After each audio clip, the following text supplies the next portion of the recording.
అర్థమైందా నీకు? వాళ్ళకు కూడా అర్థం కావచ్చు అప్పుడే. ఏ గిది కథ.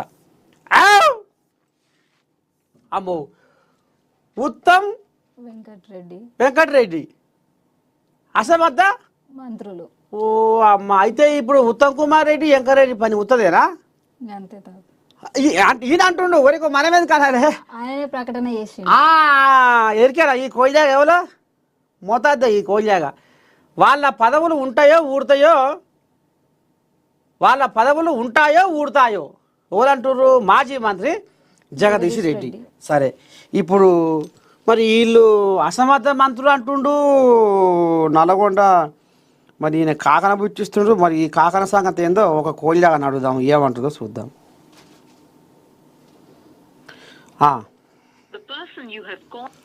ఈ కోయిలాగా ఎవరితో మాట్లాడుతుంది.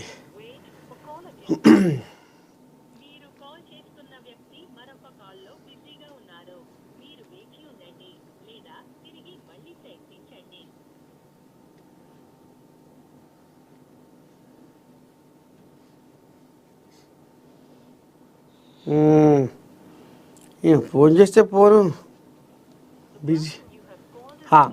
నల్లగొండ జిల్లా మంత్రులు ఉత్తమ్ కుమార్ రెడ్డి, కోమటిరెడ్డి వెంకటరెడ్డిల పదవులు రానున్న రోజుల్లో ఉంటాయో ఊడతాయోనని ఇప్పటికే శనార్థి ఓ పెద్ద మనిషి మీరు మార్నింగ్ న్యూస్ లో లైవ్ లో ఉన్నారు. ఇప్పుడు నేను మా మనవరాలు మరి చిన్నగా పసిపడుతున్నాము. ఉత్తమ్ కుమార్ రెడ్డి వెంకటరెడ్డి అసమర్థ మంత్రులు నల్లగొండ అని ఇప్పుడు ఆయన సూర్యాపేట కోయిలా లేఖలు కొడుతుంది జగదీశ్వర్ రెడ్డి. ఏమంటుండంటే నల్లగొండ జిల్లా మంత్రులు ఉత్తమ్ కుమార్ రెడ్డి, కోమటిరెడ్డి వెంకటరెడ్డిల పదవులు రానున్న రోజుల్లో ఉంటాయో ఊడియో కూడా తెలియదు. ఇప్పటికే ఇన్ఛార్జి మంత్రి హోదాలు పీకేసిర్రు. నల్లగొండ జిల్లా చెండూరులో ఈ రకంగా సూర్యాపేట కోయిలాగా ఆంబల వెళ్ళబోసుకుంటుంది. మరి ఏంది కాంగ్రెస్ పాలనలో జిల్లా మంత్రులు చేసిన కొత్త పనులు లేవని, బీఆర్ఎస్ చేసిన పనులకే కొత్తగా బోర్డులు పెట్టుకుంటుర్రు అని ఇక మరి అసమర్థ మంత్రులు వీళ్ళు కోమటిరెడ్డి వెంకటరెడ్డి, ఇటు మధ్య ఉత్తమ్ కుమార్ రెడ్డి అని ఈ కోయిలాగా బొబ్బలు పెడుతుంది. ఏం చెప్తావు జగదీశ్వర్ రెడ్డికి? మీరు ఏం చేయలేదట ఇప్పుడు 18 నెలల సంది. అలా వాస్తవానికి బీఆర్ఎస్ 10 సంవత్సరాలల్లా వారి అసమర్థ పాలనకు చరమగీతం పాడింది. వారు దక్షిణ తెలంగాణ ప్రాజెక్టుల పట్ల కానీ, దక్షిణ తెలంగాణ సంబంధించినటువంటి ప్రాంత అభివృద్ధి విషయంలో నిర్లక్ష్యానికి గురి చేసినటువంటి పరిస్థితుల్లోనే 2023లో ఖమ్మంలో 10కి 10, నల్గొండ జిల్లాలో 12కు 11 ఇచ్చి ఆ ఒక్కటి కూడా ఏదో గుడ్డిలో మెల్లెక్క కొద్ది మెజార్టీతో గెలిచినటువంటి పరిస్థితి. గుడ్డి ఇప్పుడు సమర్థవంత నాయకత్వం ఉండబట్టే ఇప్పుడు తెలంగాణ మన కోమటిరెడ్డి వెంకటరెడ్డి గారు కానీ, ఉత్తమ్ కుమార్ రెడ్డి గారు కానీ ఈ రోజు బీవెల్ల ప్రాజెక్ట్ తీసుకోండి. ఆ రోజు 200 కోట్ల రూపాయలు ఇస్తే బీవెల్ల ప్రాజెక్టు 1,00,000 ఎకరాలకు సాగునీరు తాగునీరు ఇచ్చేటువంటి పరిస్థితి ఉండే.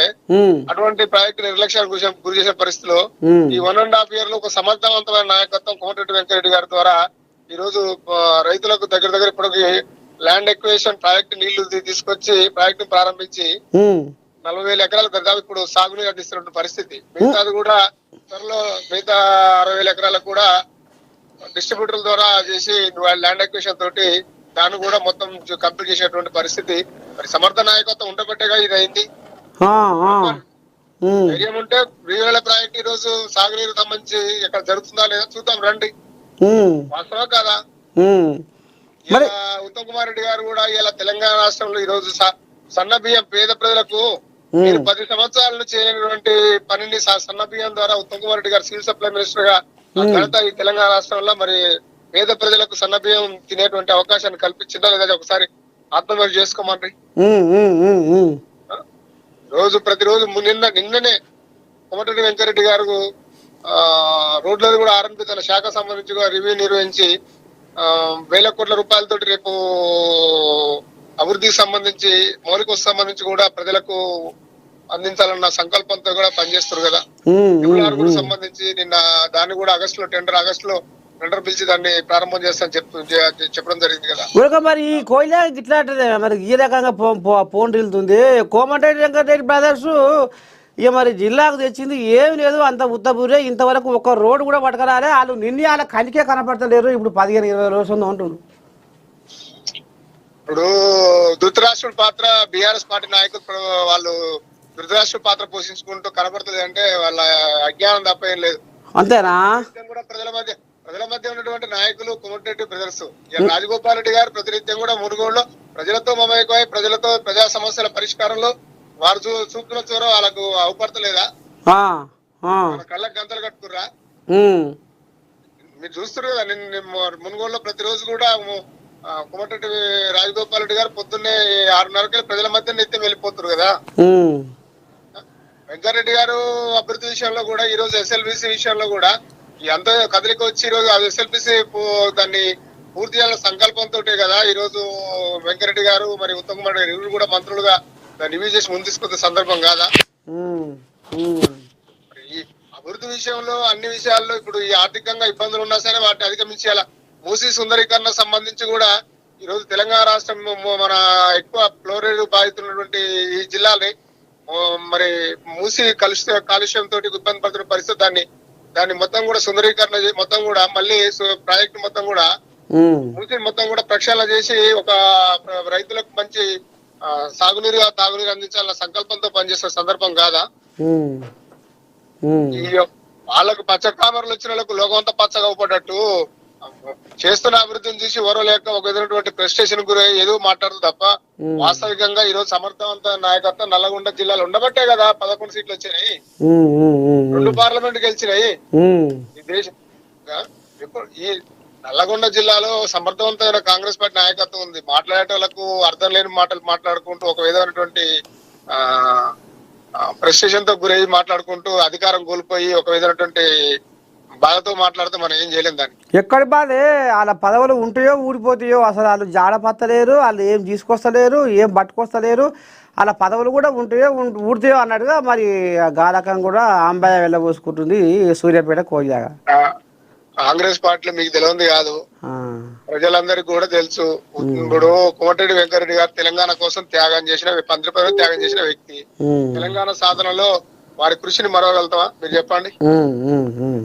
రాజగోపాల్ రెడ్డి గారు గాని పార్లమెంట్ లో కొట్లాట పార్లమెంట్ సభ్యులందరినీ కూడా మా యొక్క అధినాయకత్వానికి శ్రీమతి సోనియా గాంధీ గారికి తెలంగాణ ఇవ్వాల్సిన ఆవశ్యకతని ప్రజలకు వివరించినటువంటి మీకు తెలియని సందర్భం చెప్పండి? అందరికి కూడా తెలుసు. తెలంగాణ రాష్ట్రం తీసుకొచ్చి ఈ రోజు తెలంగాణ రాష్ట్రంలో మీరు అనుభవించుకుంటూ మీరు అవినీతి పాల్పడుతూ బీఆర్ఎస్ ప్రభుత్వం మొత్తం కూడా ఆ రోజు అవినీతి పాల్పడి ఆగమాగం చేసినటువంటి పరిస్థితి రాష్ట్రాన్ని ఈ రోజు మళ్ళీ కాంగ్రెస్ ప్రభుత్వం అధికారులకు వచ్చి గాడిలో పెట్టి ఉన్నటువంటి ఒక సమర్థవంత నాయకులు పెట్టుకుని వాళ్ళ గురించి మాట్లాడుతుంటే దెయ్యాలు వేదాలు వల్లించినట్టే ఉంటుందన్న. సరే, మొత్తానికి ఇక అరే నేను మర్చిపోయినా పెద్ద మనిషి నీ పేరు, నువ్వు ఎక్కడికి మాట్లాడుతున్నావు చెప్పే. ఎందుకంటే నేను ప్రేక్షకులు మళ్ళీ నాకు ఫోన్ చేసి అడుగుతారు ఎవరి తాత అని. అన్న దైదా రవీందర్, నియోజకవర్గం, తెలంగాణ రాష్ట్ర కాంగ్రెస్ పార్టీ ప్రధాన కార్యదర్శి అన్న. ఇది కథ. ఇక మొత్తానికైతే జగదీశ్వర్ రెడ్డికి సురుకు పెట్టినాం ఇవాళ. ఉంటానే మరి శనార్థి. నమస్తే. నమస్తే శనార్థి. ఇక ఇది కథ. ఇక మరి కాంగ్రెస్ పార్టీ ప్రధాన కార్యదర్శి పిసిసి